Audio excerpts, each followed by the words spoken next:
Yes, it's Popeye here.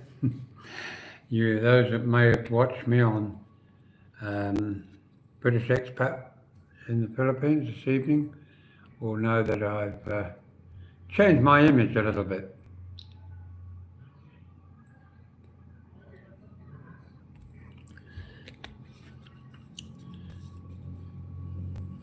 So here goes. As I said earlier, I was going to be appearing on Grumpy in about an hour's time, which is, yeah, about an hour's ago. So, as you can see, I'm undergoing a major look, a major change. I've got the Popeye look, but on Saturday they're going to take a mould and hopefully provide me with about 3 working days after that my first replacement of my new look. So hopefully it'll look a bit better than I do at the moment. But some people say I'm brave coming on here. I don't see. I'm no different. It's just don't have my teeth in. And what are we going to be talking about? Hello, Mary. How are you? Mary. I know I've seen your name before, also in Ian's channel too. And hello, Sepp. How are you? Great to see you here. Nice new teeth. Yeah. Greeting from Germany. Yes.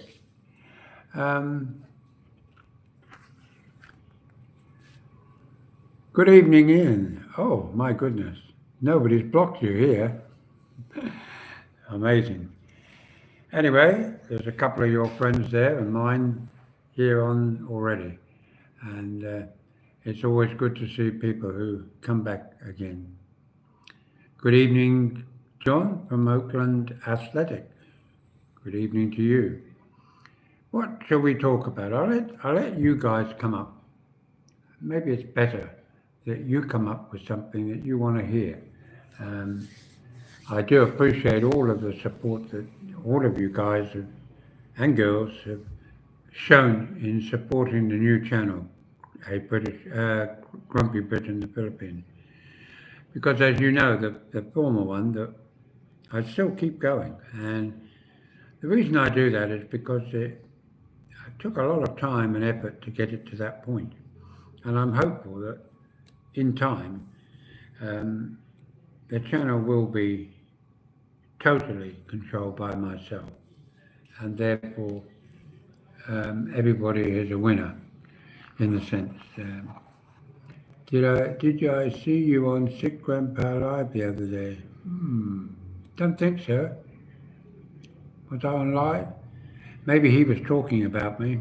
He has an inferiority complex about Brits, I think. But, oh, you would know that. I just saw who wrote it. No, I think, oh, I see. Ian's asking Sepp, yes. No, John, I was asking Sepp. Sorry about that. Do apologise. But, yeah, like Ian said to me this evening after I finished my other live, that, what are you going to talk about? And I thought, well, what am I going to talk about? What does anybody talk about? We could come up with 1,000 things, but we're maybe looking at what you might come up with. How's my love life? Doing okay. Am I eating well? Yes, I'm eating well. Am I happy? Yes, I'm happy. Am I getting things sorted? Yes, I am. There was a Sepp on Ricky's live the other day, and he was also from Germany. Oh. Common name, maybe, Sepp. It's a bit like John.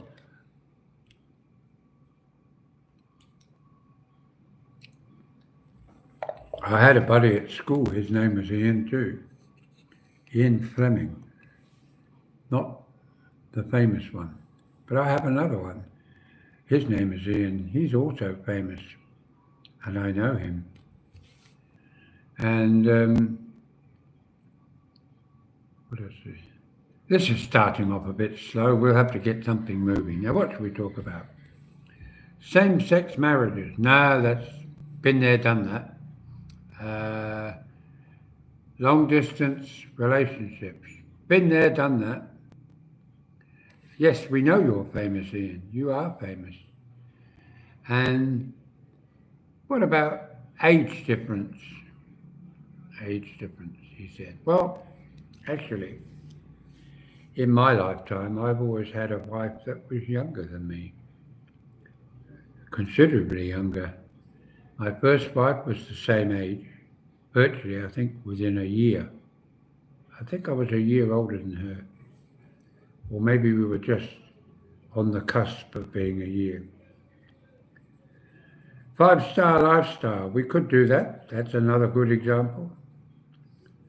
Yes, and my second wife, the wife of my two boys. No, the wife, trying to think. No, my first wife. Sorry, it's a bit late now. I'm normally in bed by 6. A new experience. And now my first wife, she was the same age, and we had two boys. They're now 55 and 56 years old. Oh, that's old, isn't it? They're almost near retirement themselves. I must give them some advice. And also,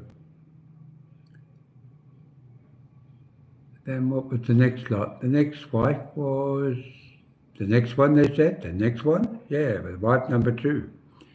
My daughter and my son. My son I talk regularly in New Zealand, and my daughter, not so regularly, but I get to get the latest news from the other son. Hello, Dwayne, how are you? Good morning for Atlanta, Brother John. Now, Dwayne, don't tell anybody you're talking to me, because remember, I don't like Americans, apparently. Ink and Pages, hi. Please say shout out.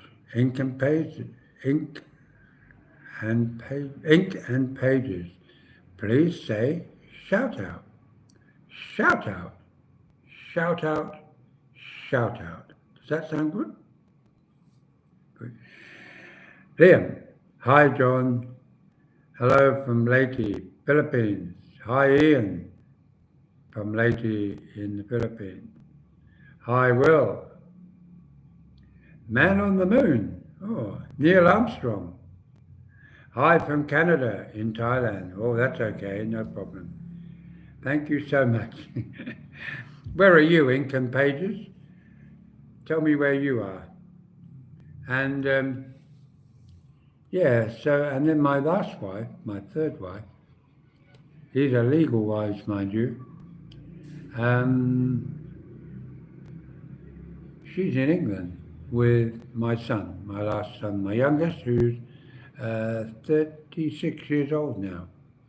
So I had him when I was 40 and my wife was 18. So I'm used to large gaps in age, and in a way they've kept me. Oh, you're in the Philippines. That's okay. Ink Page, whereabouts? I live from the Philippines, right. And yes, age, I'll give you an example. At the moment, and it's always never sure who's going to be lasting the test of time, myself included. Uncle Jesse has a lovely wife who's pint size, a little cutie. You could put her in a suitcase, and she does cooking on her own video channel. And he does a few comical things with her. Oh, I'm sure he does a few others as well. But they're clearly different in age, and I'm sure if they were seen out, they would think that they're out with their granddaughter, possibly school-age granddaughter, because she's very young looking. And in my case, I came here at the age of 67, no, 66, and just turned 66. And my first adventure in the Philippines was with a lady who was 42, 43, something like that. So there was still a 20-year gap, 20-something year gap. But as time has shown, and I don't think it is about the age, I think it's just about the person. Time has shown that that didn't work either after 10 years. They've been long-term relationships, but unfortunately they haven't all lasted for as long as one did. Lovely loves her fan and memory. Okay. Oh, that must be a new channel, maybe. Lovely loves her fans and friends. Oklahoma, American from Californication, living in Cavite. Of course, I saw you on the other channel today too. Oh, I know this one. Don't I, James? You look much more energetic and happy than that is good to see. You're obviously taking positive steps in life. Probably from all of the comments that you've made, James. And much appreciated. People like yourself have added a lot to the channel, both of the channels actually, and it's a great privilege to have you on the channel. Thank you very much for coming. And Ken Escobedo. Hello Ken. I wonder if you're the Ken from England that I spoke with earlier. Maybe not. Maybe you're here in the Philippines.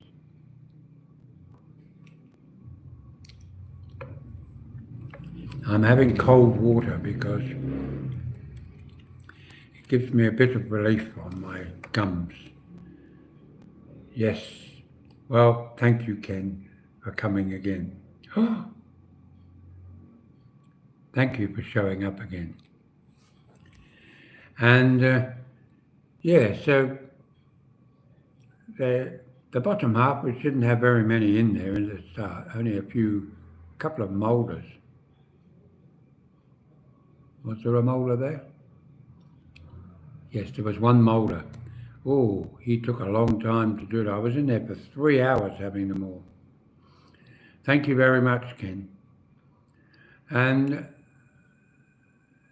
it hurts more on the top for some reason, but hopefully the pain will subside over the next week.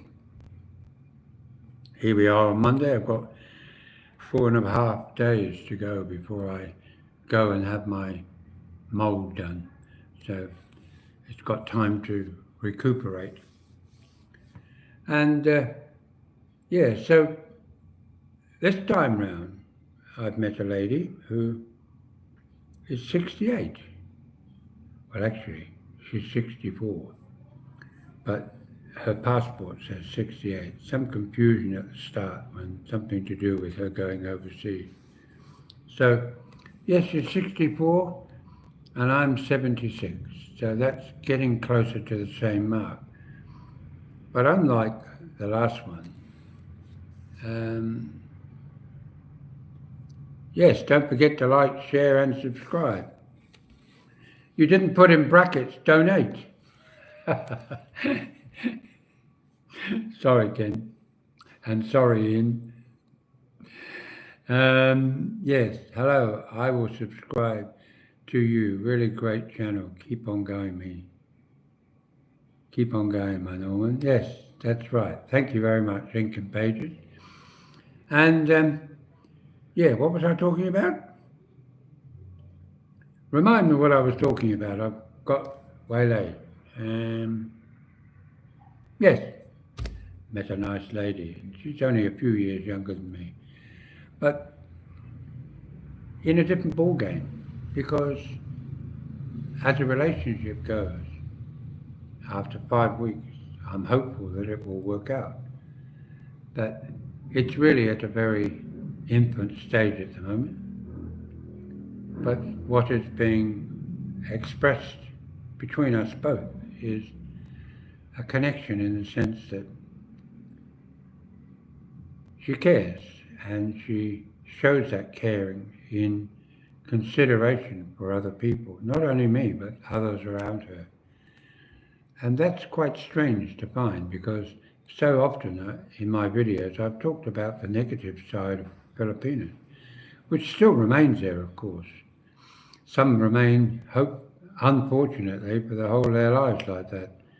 And some of you guys are married to them or you've come across them. But with this particular young lady, I'll call her, because she's younger than me, she's a woman of substance. She's a woman who doesn't require my injection of money at this point. And she's a woman who's never asked me for money. She's also a woman that I feel happy donating to, in the sense that I'm not going to let her pay for every single thing while I'm here. I'm not a guest in her house for a free ride, so to speak. But maybe on the more private points is that she's also cared for an English guy for 17 years she was with him. His name was John too. And she was devoted to him. And she's lived overseas for some 20 plus years in one of the Arab states and been self-sufficient. Not a poor export from the Philippines, but one that had her head screwed on the right way. And it's a joy to spend the day with someone who you can laugh with, joke with, and even if they don't get the joke, you can explain it in more simple terms and they enjoy discovering it. And of course, that's what we really look for, someone who we can spend an evening with, even though as I speak she's sound asleep. But she lives here with her grandson, who's 25, a very nice young man who goes off religiously every day, bar two, to work. And she's devoted to him too. So it's nice for her to have some company now with me here, and also to not feel under the kind of pressure that I felt before. It's sad that I've currently, at the moment, lost the opportunity of my money being reimbursed, but we'll work on that because I think to move on properly, I think we all need to be fair and even with people. And one of those niggling things will always be that you provided a home, but you got no gratitude back. I would say that the girls, as much as they've got any understanding of gratitude, I think they clearly see me as a father figure, and that's great to feel that way. But I also know that in time that will probably disappear, as Ian has pointed out. And we just have to move on. It was a big shock to find the woman that you thought loved you had eyes for another woman. And that's a bit of a hard pill to swallow for a man, I think. But I've come to terms with it. I can't change it. She's well and truly embedded in that kind of situation, so I'm not likely to ever change it for her or she for me. So we move on, a new chapter in one's life. And Steve Hibbert, hello. I know you have been through a lot. Yes, I have, to say the least. Rohag, how am I feeling? I'm feeling good. And hopefully when I get my teeth in and I get a bit more adjusted, I'll be able to eat some of the things I enjoy eating. Because the young lady who I'm staying here with is caring for me in ways I can't explain, and probably would become X-rated if I was to go any further. No, not that area. But it's fun to have fun and banter. And those that know her too, who are my friends, also admire her strength and also her sense of humour and her youthfulness. She doesn't look like an old lady. So I've got the best of both worlds, really. And the likes of Brent's world up there and above Lawog, and Ian also, and of course James. Many of you have given me lots of ideas and support in your own way. And it's good to have those people around me. It's disappointing that those that I thought were my friends are not. So we just move on accordingly. Hello Richard, how are you? Now that's a nice name. I like the surname. That sounds sort of Polish or something like that. With new teeth, you'll be great. You'll have a lot stronger than you think. Good. Hi, Ian, says Ian. Hi, Shane, says Ian. Shane Fitzgibbon. Good day, mate. Good day, mate. With a comment like that, you're either Australian or you've been to Australia or you're talking to an Australian. It's funny, you know. Somebody made a comment the other day, how dare I be claiming an Australian pension? What planet are these people on? Some people make the stupidest of comments. They don't get it. You know, if you emigrate from a country when you're young, which I did when I was 17, 18, yes, I thought so, Polish. I thought so. I've been to Poland a number of times. Lovely place. I remember going down where was it? It was near one of the old, I think it was near Auschwitz, or it might have been near one of the other ones.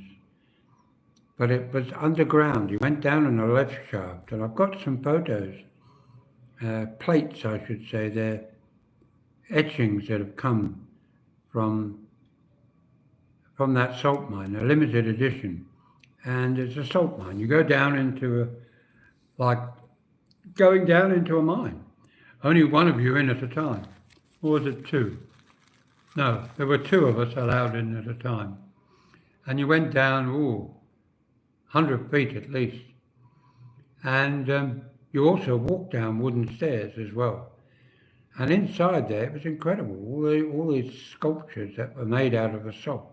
In fact, one of them was like a chapel. And the whole building, the ceiling, everything was all carved out of raw chalk. Not chalk, salt. Amazing place. Rohag, have you been to Pakistan or tried any Pakistani food? I've tried Pakistani food, but I'm not sure if they would have let me into Pakistan. Most of the times that I've been able to go there, wasn't a good idea to be English, Australian or a Kiwi. So I don't think I've been there, but I have there. I'm Aussie, mate. Of course you are. G'day, mate. How you going? I come from Ballarat. Actually, I had a hobby farm in Haddon, Hadden, O-N, sorry, 3351. And it was in a road called Kent Drive. They were all 2-hectare blocks, great place, and there's a lot of Aussies around me. I loved Australia. I love Australia, you know. But unfortunately, like New Zealand too. I adore New Zealand. And I love England too. You know, there are 3 places in the world I love. But the one I love the most now is the Philippines. Because it's where I feel I belong. You know, to be a pensioner in places like Australia and New Zealand or England, come to that, must be really, really tough. especially if you don't own your own house, and the pressures on you to sell or downsize would be tremendous because everything goes up accordingly. And I'm in New South Wales. Oh, on the Queensland border, maybe? Yeah. So, yeah, so they were going on about me having an Aussie pension. Well, actually, I don't have an Aussie pension. I have part Aussie pension. I have one part Kiwi and the other part Australian. And those, for those ignorant people out there that don't realise I'm entitled to it, as a taxpayer during some 40 plus years in both countries, would realise that it's a reciprocal arrangement between the two of them. And if I was to go back to the UK, there's a reciprocal arrangement for me to receive a pension back in the UK, even though I don't have the national insurance payments that would have been accruing over the years if I had worked in the UK. I have worked in the UK for about 6 years as an adult, around 50 years old I was. Right, you're 3 hours south of Queensland border. Is that with heavy traffic or doing 100k? That being the case, you're 300, well, maybe 230 k's away from Queensland, from Tweed Heads.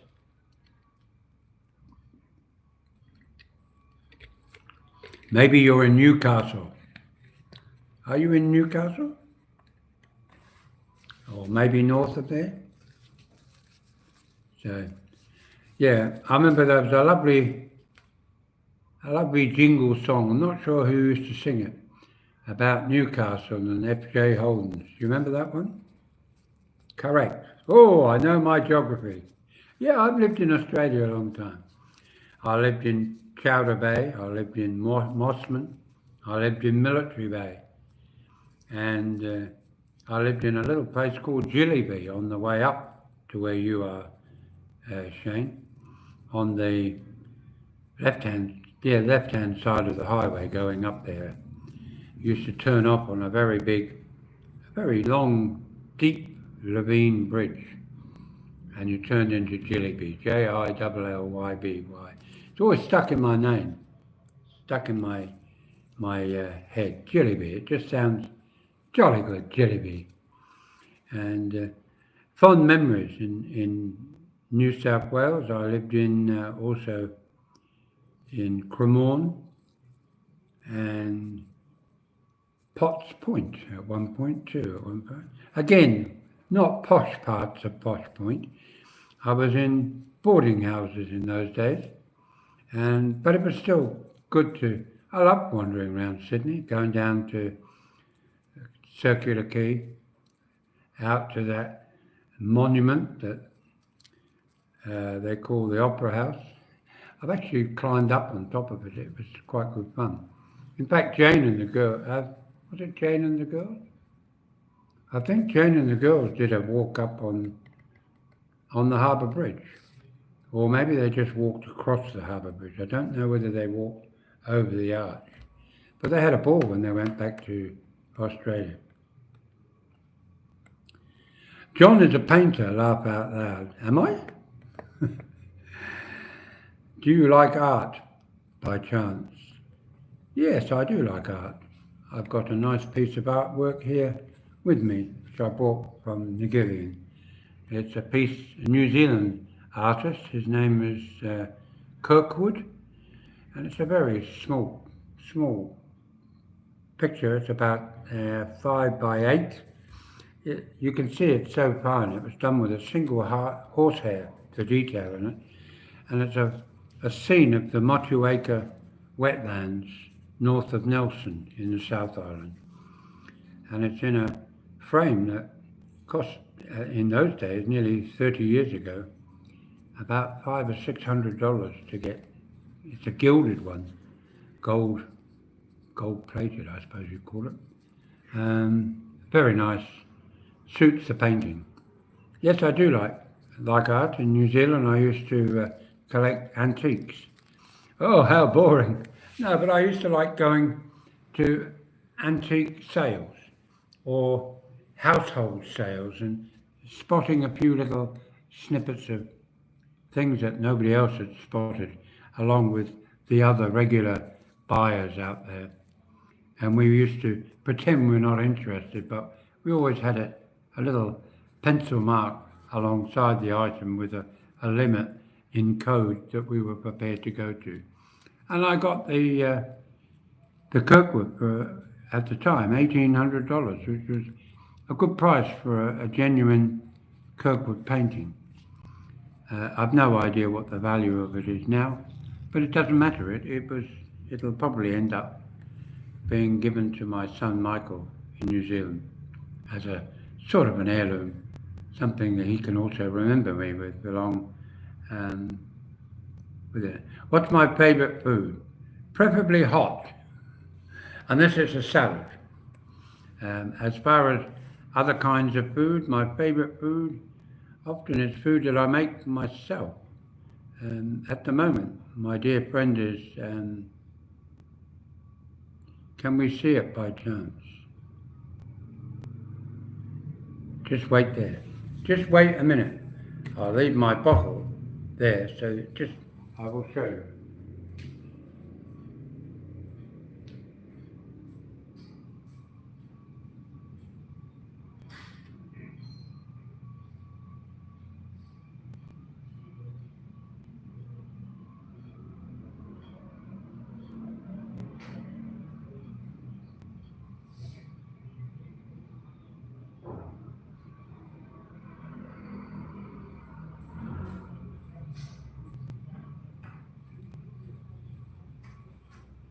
Well, I'm back again, he said.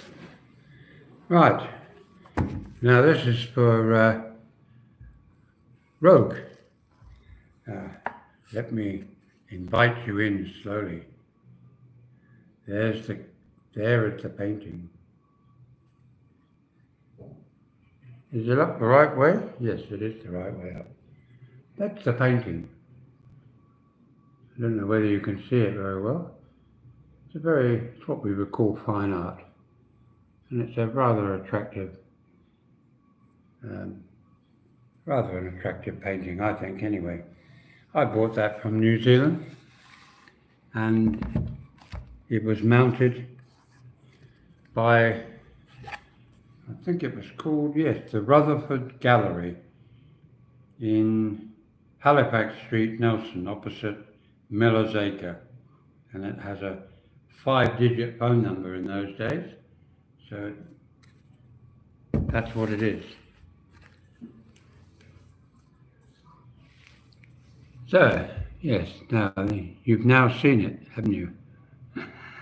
Painter here also. Also, painter here also. John's favourite food is chicken liver, onions, and mashed potatoes, and gravy. Please, Ian. I know you hate the thought of liver. Yes, I do like that. Oakland Athletic, painter here also. Now, is that a house painter or that kind of painting?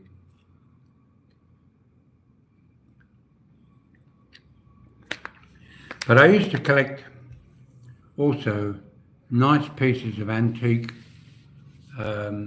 oak furniture, what we would call, what would be the style? I would call it Federation, more like in Australia, you'd call it Federation. It was more like 1920s, 1930s. It wasn't Art Deco, but it was very simplistic, simple design furniture. Mainly things like display cabinet and also pieces of furniture that one could actually use. Like, for instance, they often had what I call glory boxes, beautifully carved in oak, and used to have a quilted or maybe like an Anderson print kind of material on the top, a heavy curtain type material, tapestry. And they just lift up like a piano stool. Great for storing things in, so they had a practical purpose, but they also looked nice as a piece in a lounge or dining area to somewhat, and sometimes entrance halls, stands that were done in oak for plants also were good.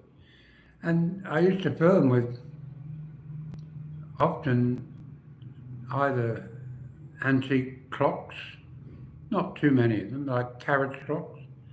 My son in New Zealand's got those now. And also some interesting pieces of silverware or ivory, which again, it's hard to find these days because so much of it is restricted because of promotion of animal products. Yeah. What's the origin and how you got it? Well, I got it at an auction in Nelson, in the South Island in New Zealand. And when it came to me, it was actually the auctioneer said, "You might be interested in this." He actually told me it wasn't actually on one of the catalogues. It was introduced at the last minute. It was on a piece of cardboard, and it looked like a ragtag and bobtail kind of image attached to what looked like an old package. And of course, underneath that was the board that it had as a mounting. But where it was presented, it was almost like if you had seen it, you probably would have picked it up and thrown it away. But the auctioneer had its authenticity determined, and he introduced it at the last minute. And of course, at the last minute, most of the buyers, the professional buyers, had left. They didn't stay right up to the last minute. And of course, I think I was the only bidder. There was actually a woman that was a bidding, and she was not a local. So maybe she heard about it. Initially, it went up for, I think, $800. And between myself and the other lady, she dropped out at just under 1,800. So it was about 1,650. But by the time you pay the auctioneer's commission as a buyer's fee, it was about 1,800 inclusive of the plus the GST. And I held on to it for a long time before I actually got it framed, because it's a difficult one, because I'm trying to think now, what are the colours that it needs to be mounted on to make the picture stand out? And I chose a sort of I suppose you would call it a very, very pale beige that goes there with a golden edge cut to it. And that became the background to it, the actual framing of it. And then the frame, like I said, was I think it was just under $700. So it put it up to close to $2,500. But sometimes when you buy a painting like that, it has more meaning than the value. And I know that it's valued, when I valued it at the time, with the frame, at an auction, it would have fetched about 2,500 to maybe 3,000 then anyway. Whether they, most that know about art, it goes up and down in terms of fancy. It's just like some months you can have all the little objects from a McDonald's freebie for kids' toys. And if you have a bag full of those, there's certain ones that are hard to find because most of them have ended up in the junkyard. And some people get a lot of money times, things like Pokemon cards and all those things. But I love that. It's a nice thing. It's like a French carriage cock that I got. It was sold at auction, the same auction, as a clear out for an old antique shop in Nelson, and was held on site. And surprisingly, the auctioneer thought it was what was it? He thought it was an English an English one. And he was trying really hard to sell it. He couldn't work out why. It wasn't fetching the kind of price, $600 or $700 at a time, for a carriage clock. It was in an original box and had its winder, everything there. But I won the bid. I think I got it for $800. And closer examination, I already knew that. It had, instead of fast and slow, or should I say F and S, on the mechanism at the back, people have concentrated on the inscription on the back of it, given to somebody who was retiring in Bermuda. So they'd obviously brought it back to New Zealand. And therefore, he assumed it was English, but it wasn't. It was French. And actually, the French ones were lower in price than the English ones. So I got it for a good price, because if it had been an English one, probably would have set $1,500–1,600 New Zealand. And I got a carriage clock, which was what I was after. The fact it was French was unique to me, and it had a certain history attached to it by the fact that it had been given and named to a person after his retirement. That was obviously his gold watch. So yes.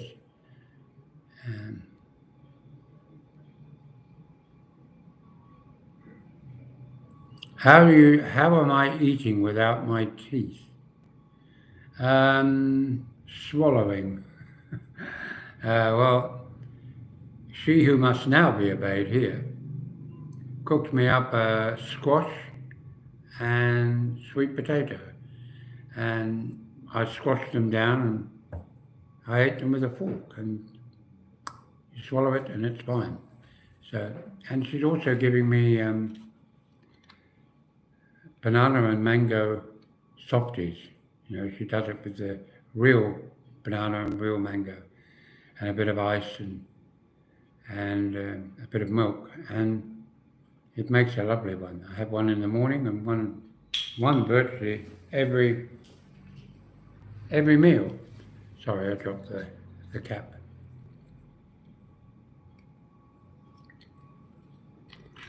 Well, we're not getting as many viewers as I thought, but that's okay. It's nice to have a nice little quiet chat with people, and it's been very interesting having. Now, Oakland's it says house. What does that mean, Oakland? Oh, house painting, of course. I like house painting too. I did a lot in my other house. Sorry, in the house that became hers, but it isn't hers, it's mine, on her land. And she needs to remember that. And I think the lawyers will make her realise that. I'm not going to screw her. I'm not going to make life impossible, but I think she needs to recognise that it's still my house legally, and that's how it will be, because I need to make sure that no person of the same sex is going to move in there to replace my location. And there, house painter, $1 million beach houses in California. I hope not the ones that burnt down.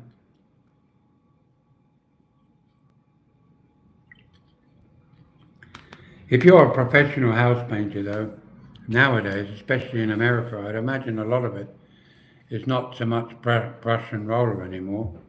It's spray painted, isn't it?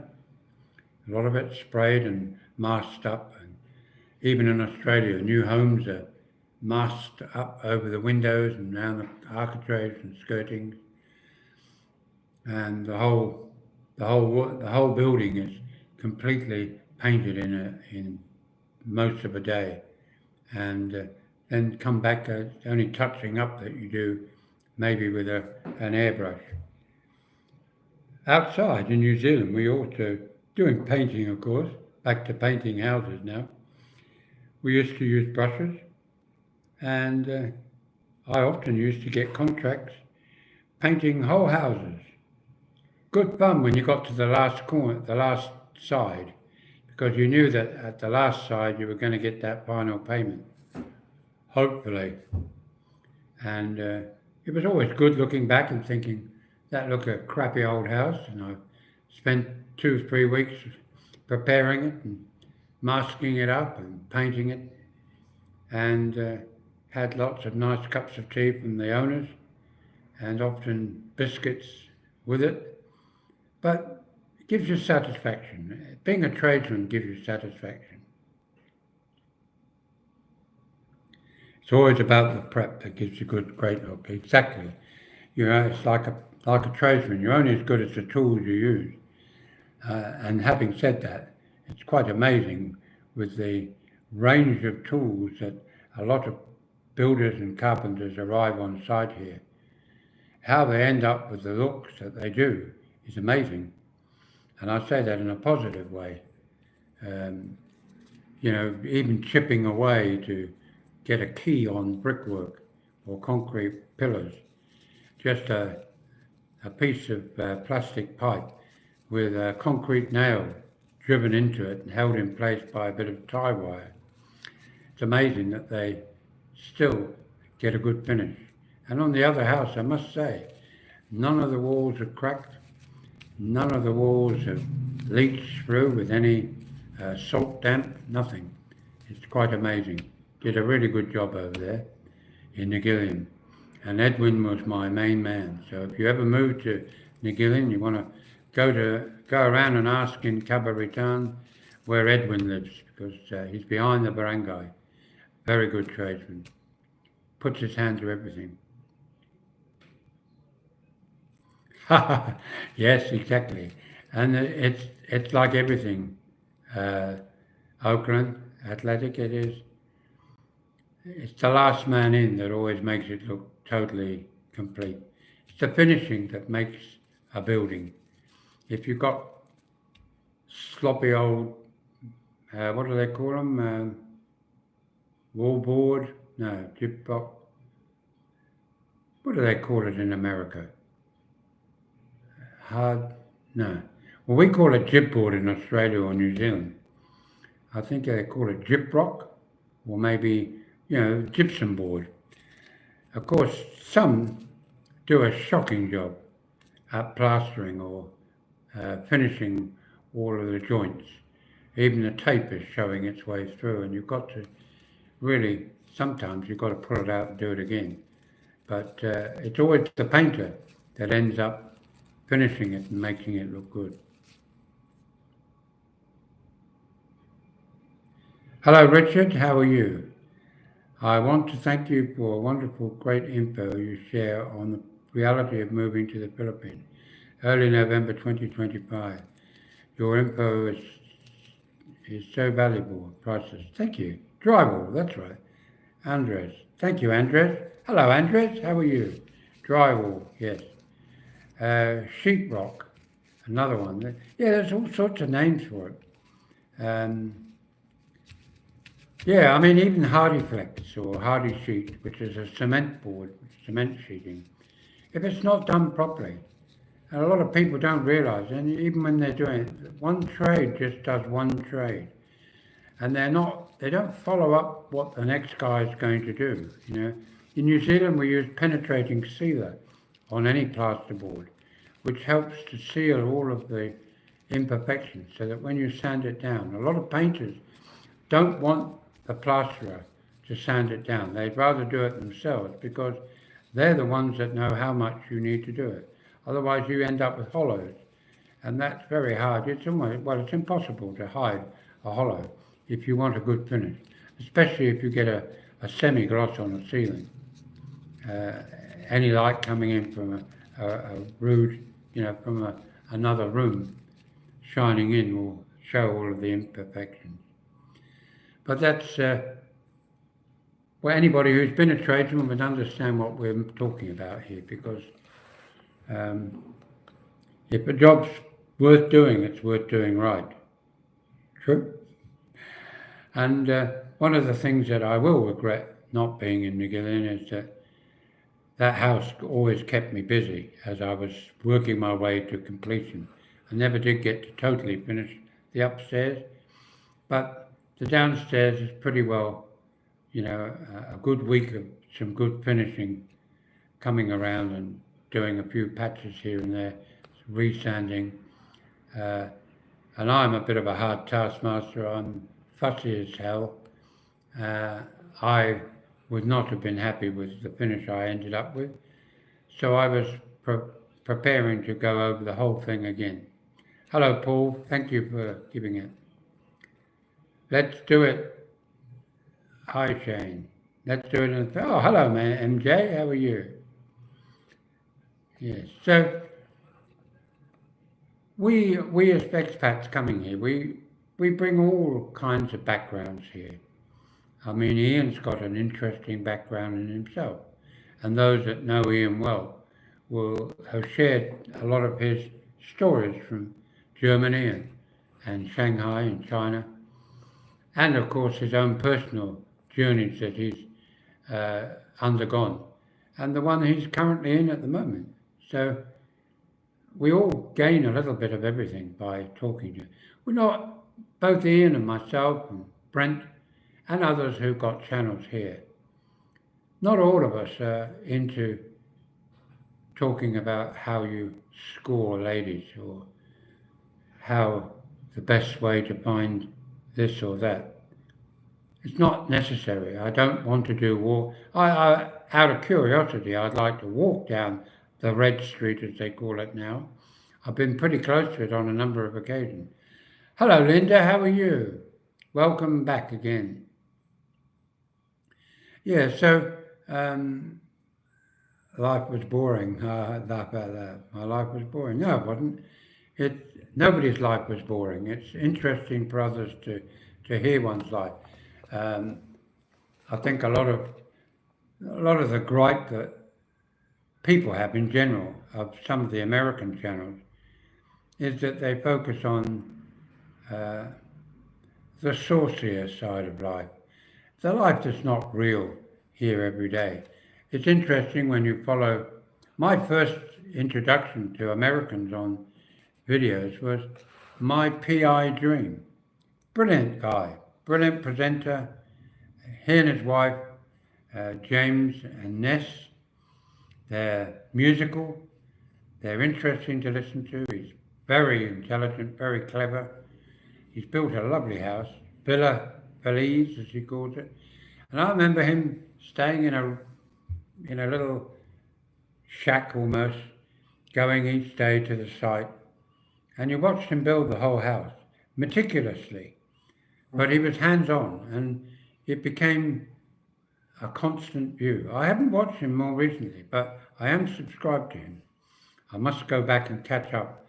I've seen his building a swimming pool. That was interesting too.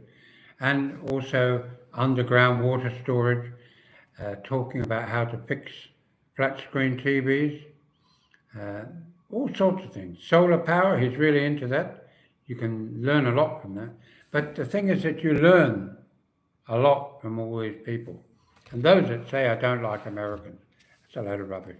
Uncle Jess, I was talking to him only yesterday. And Robert, like I've spoken about Robert before.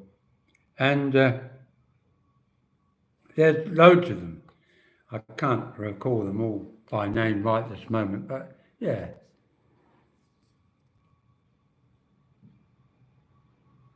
Andres Cruz, sure. Blame Americans, John. Huh? Andres Cruz, sure. Blame Americans, John. Laughing. Ignore the Estonian stalker who exploits his wife as well. Of dozens of blokes showing us the red light district. Who's the Estonian stalker? You've referred to him before. Love to know who he is. Or dozens of blokes showing us the red light district. Yeah, don't know who. Who is an Estonian? Estonian stalker. Oh, I didn't have funny. See, I apologise, Andrea. I thought you meant Etonian, like from Eton. Estonia, of course. I know in Estonia. Estonia, a person who comes from Estonia. Right, of course. Well, I'm not sure who the Estonian is. And he exploits his wife also as well, or dozens of blokes showing us the red light district. Right. Sick grandpa. Laugh out loud. Oh, how are you, mate? Look, I got no teeth. And by the way, I'm not an e-beggar. Oh dear. Just clarify something, sick grandpa. I think your name's Ricky. Where did you get your good looks?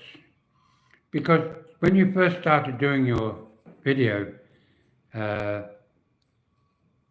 program, you did look like Fred Flintstone, but you seem to change the look, just like I'm going to.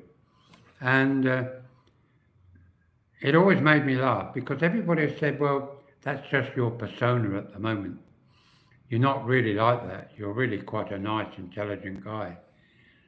And the word is that every time you have a meal, apparently all your followers send you money to pay for the meal. And of course, you basically give them a laugh a minute for a meal.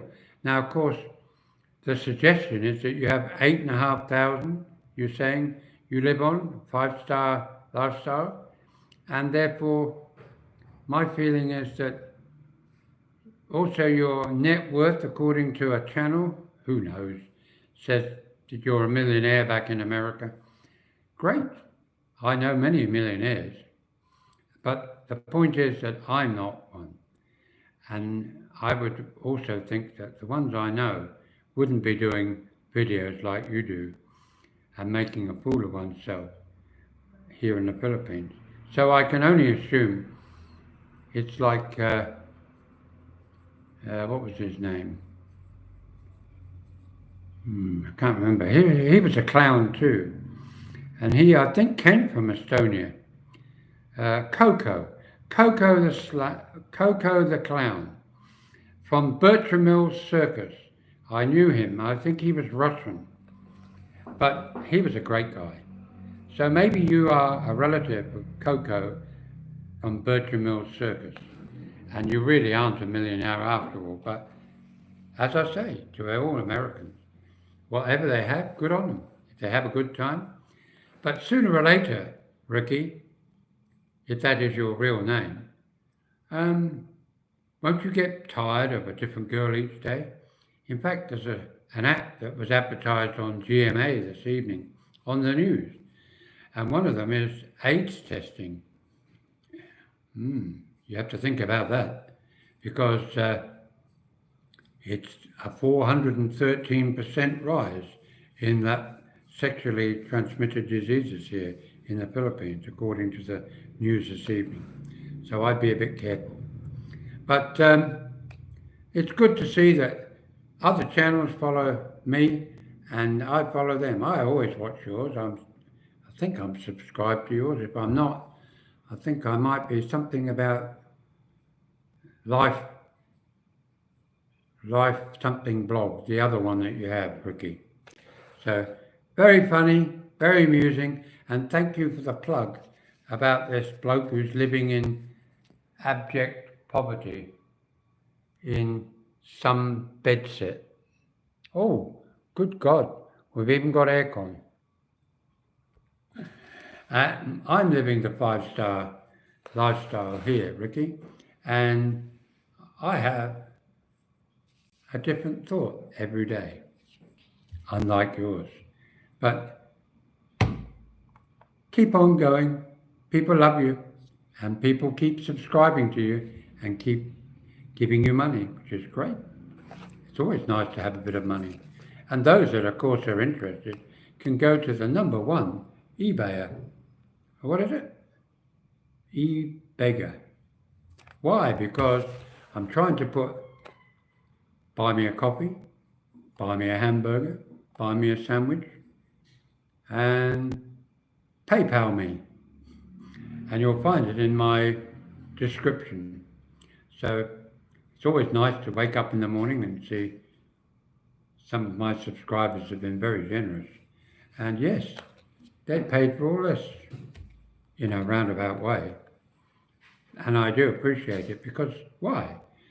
I'm a poor foreigner here in the Philippines, living on a full pension here in the Philippines. And money isn't everything, as many of you would realize. It's better to have the right people around you.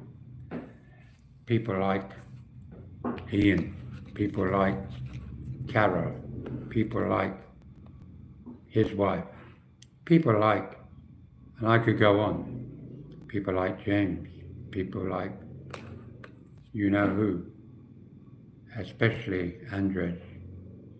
Thank you, Andres, and Ken, and Ian. And One Star Live, One Star Live. One Star Live. But at least I'm not eating rice pudding. My goodness. Somebody said you look very lonely in Walking Street a few weeks ago. Don't be lonely. We're all out here. We're all laughing at you. That's okay. No problem. I hope you have a nice evening. What's the girl's name this evening? You know, men talk about Tom, Dick, and Harry. Tom, Dick, and Harry, right? What's yours? And do they know that you talk about them that disparagingly? I don't think they'd be very impressed. So, yeah, let's do it. Anyway, Tarzan. Hello, Tarzan. Ian, don't you have a disco to go to? Yes, he does a very good disco. Sick Grandpa, he really does. Hi, Balot John. Hello.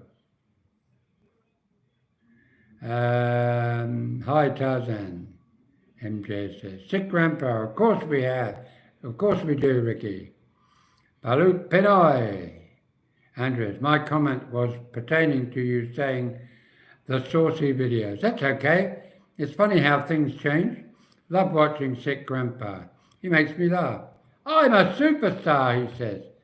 Well, make sure your bubble doesn't burst because some people take offense to you. That's okay. But Sick Grandpa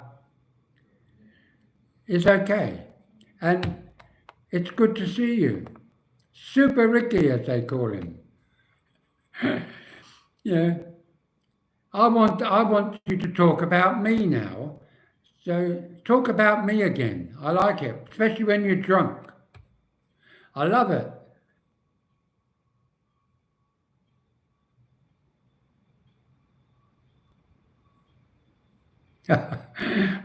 A pay-per-view. That's okay. Well, somebody said I was brave to come on here. I'm the same person. I just haven't got my teeth in. You know, even when I got them in, I can take them out for a laugh. Booze the clown. Boozo the clown, yes. Choppers soon for me. Thanks, John, for the motivation. That's for sure. We were told not to interact with the locals in the Philippines when I was stationed there due to the spread of HIV. Yeah, you have to be very careful, that's for sure. Definitely, Andres. You had a good meal yesterday, Ricky.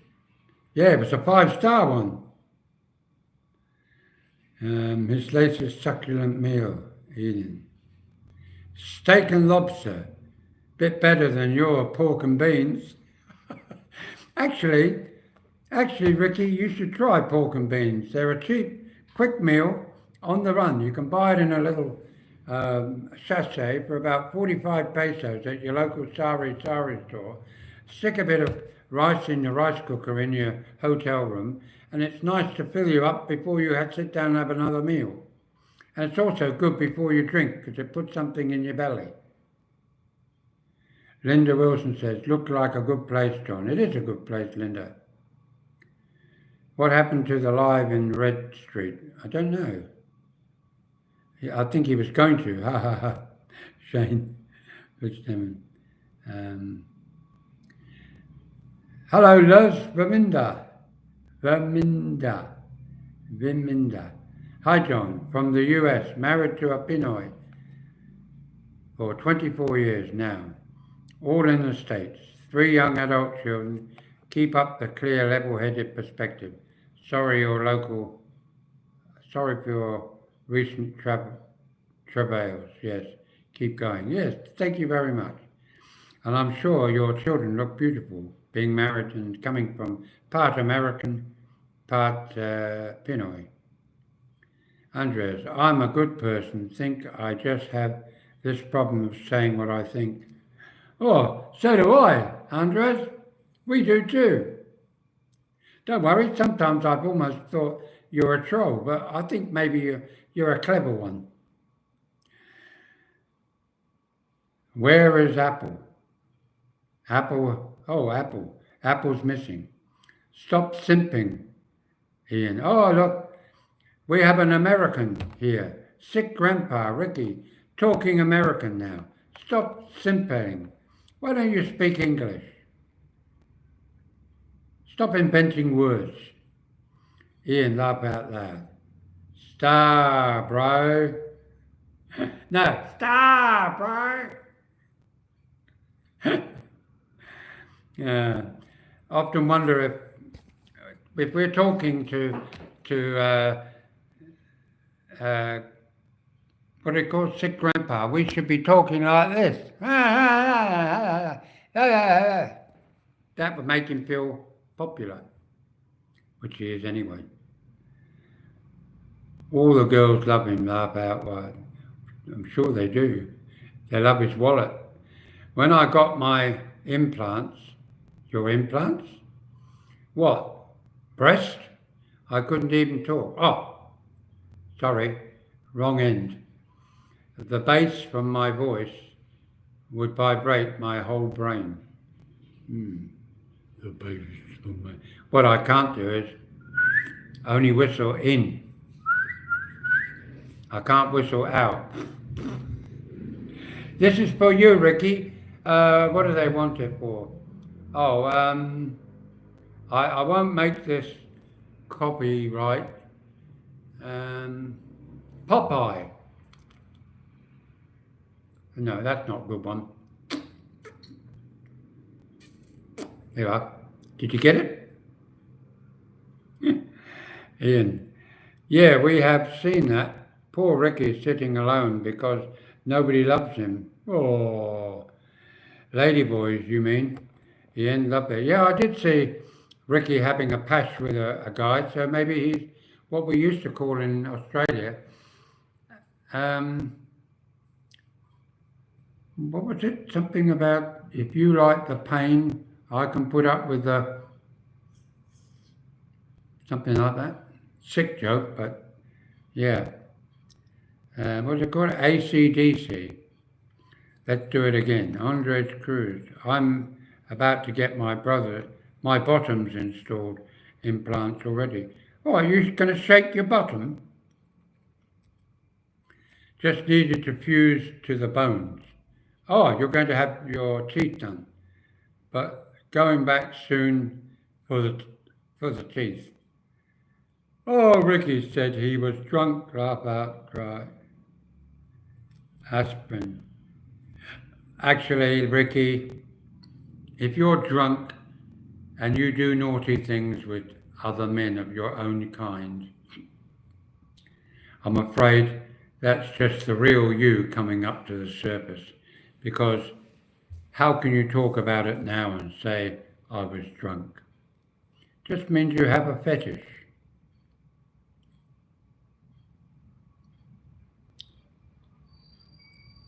Did an extraction and implants within 48 hours, and then my jaw rejected them, and I had to go in for a transmission change. Ooh, sounds painful.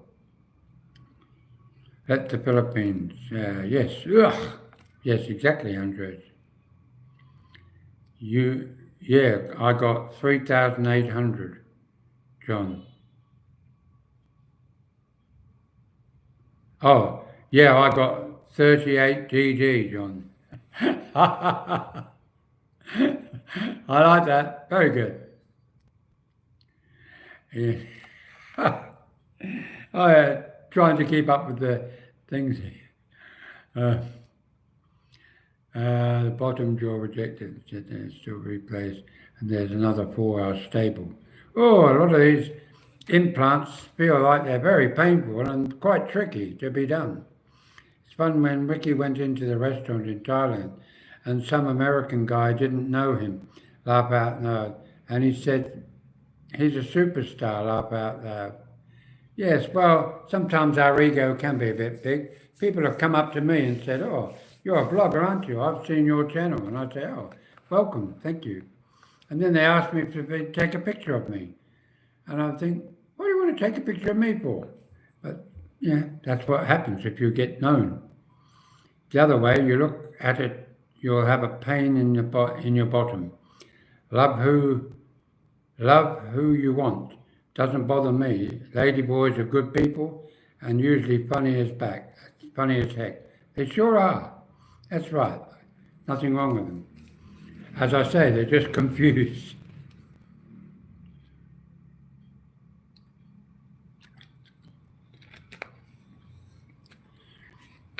They're everywhere. They're everywhere. And there's nothing wrong with. People want to be people. You know, what I draw the line to is I think somebody really needs some help. If they look like me, they put a lady's wig on and a lady's dress and plastic boobs and walk around saying they feel they're like a woman. I think I have a problem then if I'm dressed like that, unless I'm going to a fancy dress ball and I'm going to have a laugh with everybody. But otherwise, I think that Filipinos can get away with it, a lot of them, and a lot of Asian women, men who are effectively men who look like women, can get away with it because they have a feminine look and they can get away with it. So they have a niche in life and they're happy in their own skin like that, that's fine. So we've done 1 hour and 12 minutes. We've gone 12 minutes over what I thought I was going to do. And therefore, I think it's time to say farewell, goodbye, goodbye. We're leaving you today. Bye-bye. Goodbye, goodbye. We're leaving you tonight. Goodbye, goodbye. Thanks, guys, for coming along, to all of you. Thanks a lot. So, you stay cool till after school, and we'll see you later, mate. All of you, whether you're Australian, New Zealander, English, German, Ethiopian, Estonian, Canadian, or American. It's okay. We love you all. Don't forget to catch Sick Grandpa. Bye now.